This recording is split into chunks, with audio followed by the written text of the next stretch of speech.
Question number 1 of exercise 13.1. Following are the car parking charges near a railway station up to 4 hours rupees 60, 8 hours rupees 100, 12 hours 140 and for 24 hours the charges are rupees 180. Check if the parking charges are in direct proportion to the parking time. We have to check whether the parking charges are in direct proportion to the parking timing. Like as the timing is increasing, same way the prices are increasing or not. For this, let's take the parking hours as X and the charges as rupee as Y. So how we will check this? To check whether they are in proportion or not, we will first take the x1 and y1.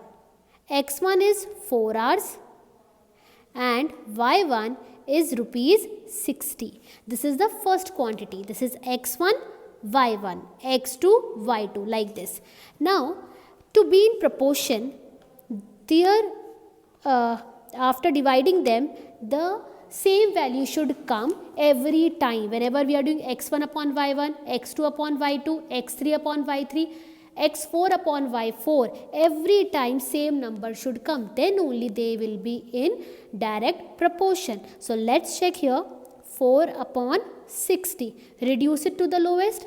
2 2s are 4, 2 3s are 6 and 0. 2 by 30 it can be further reduced. 2 1s are 2. 2 15s are 30. So it is coming 1 by 15. Like this, you will check for x2 upon y2, x3 upon y3. And if every time the constant is coming 1 by 15, then the parking timing and charges are in proportion, are in direct proportion. Otherwise, no. Question number 2 is a mixture of paint is prepared by mixing 1 part of red pigment with 8 part of the base in the following table. Find the parts of the base that need to be added. Here the part of red pigment is given 1, 4, 7, 12 and 20 and part of base is given for the first one but not for the rest. We have to find for it. Now take one quantity as X and the another one as Y. So as the red pigment will increase, the bases also will increase in it. So it is in direct proportion because one quantity is increasing, so other is also increasing. So what we will do in this, that we will, what is given to us, using that we will find the missing value. Okay.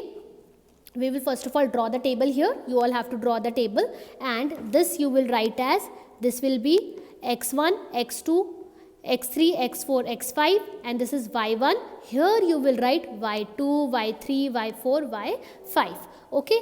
Let's take the first one. x1 upon y1 is equals to x2 upon y2 because they are in direct proportion. In direct proportion, the division, after dividing them, the quantities are, the constant remains same. So x1 upon y1 is equals to x2 upon y2. So what is the value of x1? It is 1, x2 and y1 is 8. So it will be 1 by 8. And x2 is 4 and y2 is missing. This missing value we have to find. Now, as we know that their ratio is same, so we will just do cross multiplication. 1 is multiplied by y2 and 4 is multiplied by 8. y2 is equals to 4 into 8 upon 1. 4 8s are 32. So what is the value of y2? It is 32. So here in the blank what will come? 32. You have to show this whole process. Now you have to find the value of y3. Okay. Now how can we find the value of y3? We have two ways. We can compare this with either this one or with this. It's up to you. I am going to compare x1 and y1 with x3 and y3. You can take any, whatever is given to you, you can take any. This and this can be taken, these two can also be taken together because they are direct proportion. So their constant will be same. Now what is the value of this? 1 by 8.